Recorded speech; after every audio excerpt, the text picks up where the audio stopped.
Rail कर्मियों को ई पास की जगह मैनुअल पास मिलेगा। NFIR की वर्किंग कमेटी अमृतसर में आयोजित बैठक में शामिल होकर लौट रहे वेस्टर्न रेलवे मजदूर संघ जोनल अध्यक्ष शरीफ खान पठान शुक्रवार की दोपहर नागदा स्टेशन पर अल्प समय के लिए रुके। इस दौरान मजदूर संघ के शाखा सचिव रफीक खान मंसूरी के नेतृत्व में स्थानीय कार्यकर्ताओं ने गोल्डन टेम्पल मेल पर जोनल अध्यक्ष खान का पुष्पमाला भेंट कर स्वागत किया।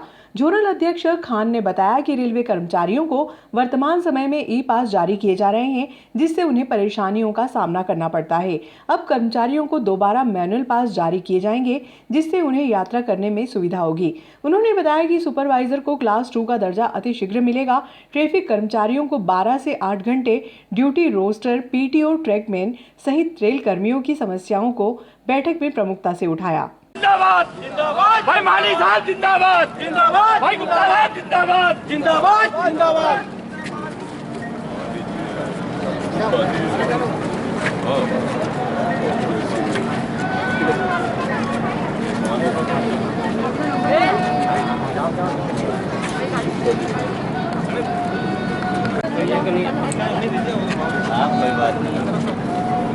आज हमारे नागदा से वेस्टर्न रेलवे मजदूर संघ के जोनल अध्यक्ष श्री शरीफ खान पठान, जो पंजाब के अंदर सेंट्रल वर्किंग कमेटी मीटिंग थी NFIR की, उसको संबोधित करके वो इधर से बम्बई जा रहे हैं। उसमें उन्होंने ख़ास तौर से रेलवे कर्मचारियों की जो मांगें थी उस मांगों पर प्रकाश डाला और हमको ये बताया है कि CRB साहब और रेल मंत्रालय में बात की गई है कि जो पुरानी पेंशन स्कीम है उसको लागू किया जाए। 2004 से न्यू पेंशन स्कीम लागू की, उसको ख़त्म किया जाए। दूसरा, जो सीनियर सुपरवाइजर है उनको जल्दी से जल्दी क्लास 2 में लिया जाएगा, ऐसा भी उन्होंने आश्वासन दिया है। बहुत सारे रेलवे कर्मचारियों की ये परेशानी आ रही है कि अभी रेलवे में ई पास चालू हो गया है। ई पास से हमको हमारे रेल कर्मचारियों को रिजर्वेशन करवाने में, पास लेने में काफ़ी कठिनाई का सामना करना पड़ता है। इस मुद्दे को भी उन्होंने हाई लेवल पर उठाया है और ये कहा है कि मैनुअल पास को वापस चालू किया जाए, ऐसा हमको आश्वासन दिया है। आज वो नागदा से गुजरे हैं, बम्बई जा रहे हैं, तो उन्होंने सभी रेल कर्मचारियों को यहाँ पर संबोधित किया और सभी रेल कर्मचारियों को आश्वासन दिया कि रेलवे बोर्ड में उनकी मांगों को जोर से रखा जाएगा, उनके हक में लड़ाई लड़ी जाएगी, ऐसा हमको आश्वासन देकर गए। शहीद बादल सिंह चंदेल की प्रथम पुण्यतिथि पर अशोक कॉलोनी में मयूर स्पोर्ट्स क्लब के तत्वाधान में श्रद्धांजलि सभा का आयोजन किया गया। इस अवसर पर अतिथि के रूप में पूर्व विधायक दिलीप सिंह शेखावत ने शिरकत की। चंदेल अमर रहे। मेरे से भी ज्यादा जोर से आवाज आना चाहिए। अमर शहीद बादल सिंह चंदेल अमर रहे। अमर शहीद बादल सिंह चंदेल अमर रहे। जब तक सूरज चांद रहेगा, बादल तेरा नाम रहेगा। जब तक सूरज चांद रहेगा, बादल तेरा नाम रहेगा। जब तक सूरज चांद रहेगा। अमर शहीद बादल सिंह चंदेल आपका रहेगा। आपके इष्ट मित्र, भाई बंधु, कुटुंब, परिवार के लोग आज आपको बहुत श्रद्धा सुमन के साथ याद कर रहे हैं। आप जहाँ कहीं भी हो, सदा रहे आपके बोले, आपके तरह के जज्बात इस नागदा नगर के तमाम युवाओं में समायोजित हो।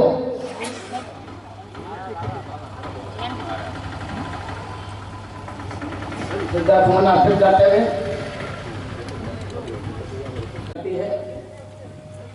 भैया इससे है, उजाला अंदर थोड़ा अंधेरा आ रहा है इधर से।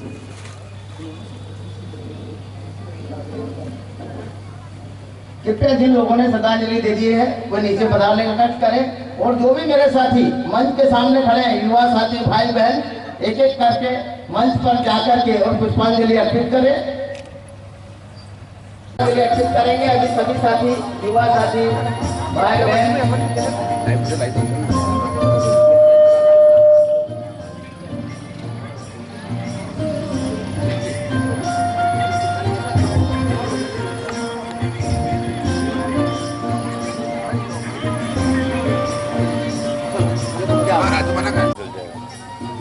थोड़ी दूर लगाना, कपड़े से दूर।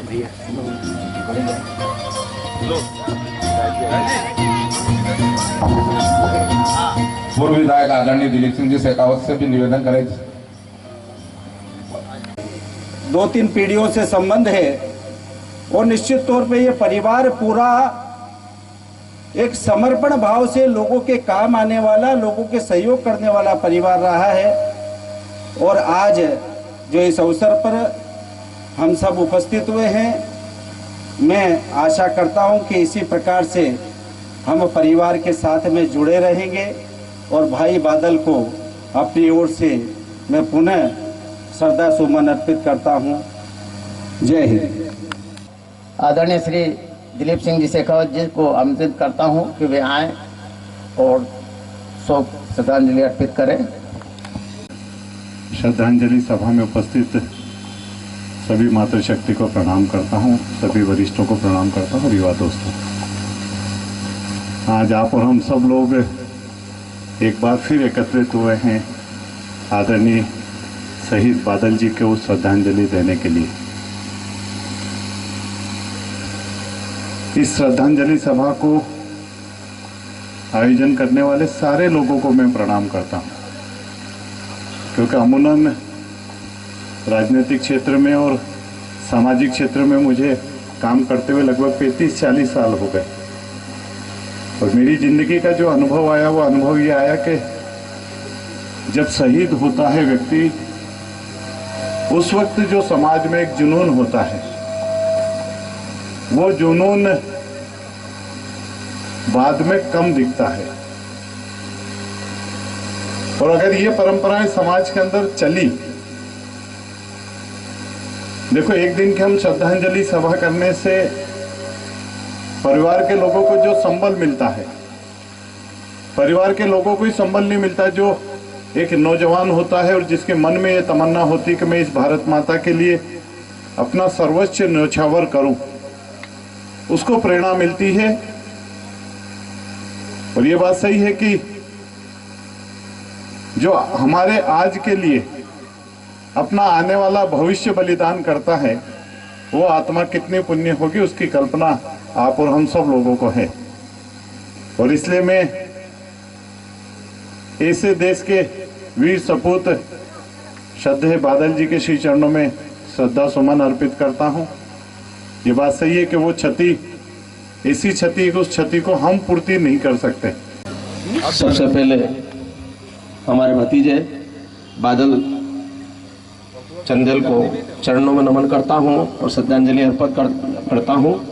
यह बात सही है कि हमने एक बहुत ही होनहार हमारा भतीजा खो दिया है, पर वो जाते जाते इस नागदा नगर का नाम रोशन कर गया, नागदे का नाम रोशन कर गया, साथ में हिंदुस्तान का भी नाम रोशन कर गया।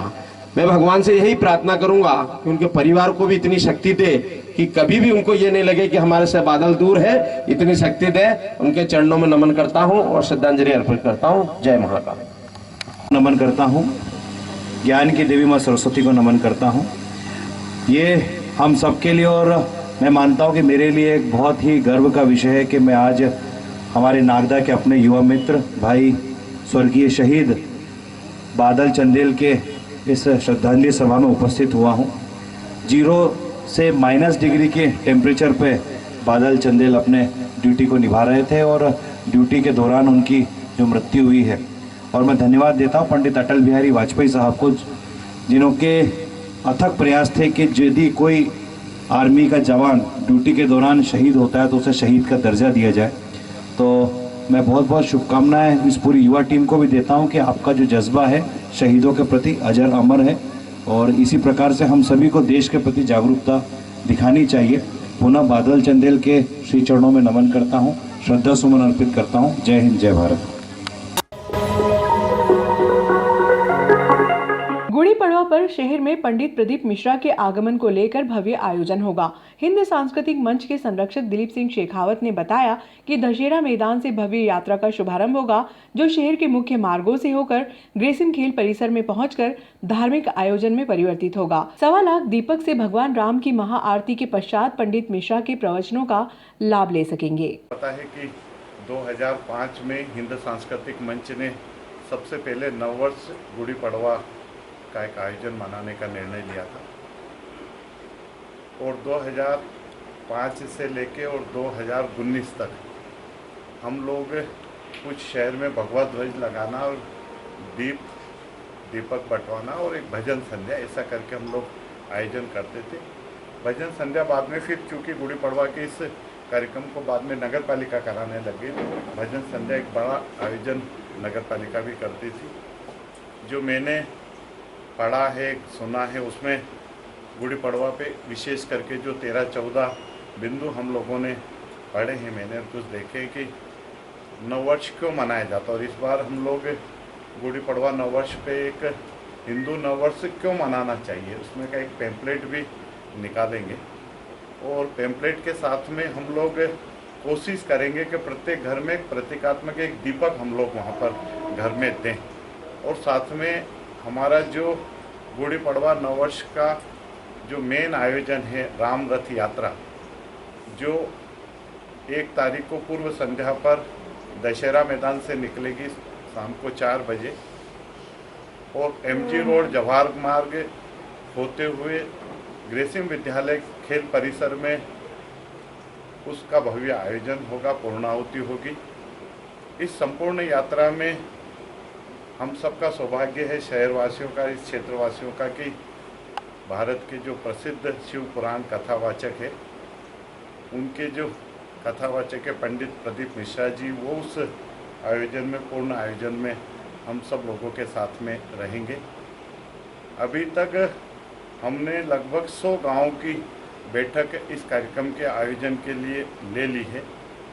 बाकी जो कुछ गांव बचे हैं कल एक कनवास भुआसा सेक्टर की, परसों नरसिंहगढ़ सेक्टर की और कल मेरी बैठकें हमारा जो भाटीसोड़ा भिलसोड़ा इस सेक्टर के गाँव की बैठक होगी। ऐसे करके लगभग हम 100% गाँव में पहुँचेंगे। गुड़ी पड़वा के जो हम पैम्पलेट निकालेंगे उसमें एक तो चूँकि प्रकृति का नव श्रृंगार इस पुनीत अवसर पर होता है, नवरात्रा का प्रारंभ होता है। ऐसा माना जाता है कि ब्रह्मा जी ने इसी दिन सृष्टि की रचना करी थी।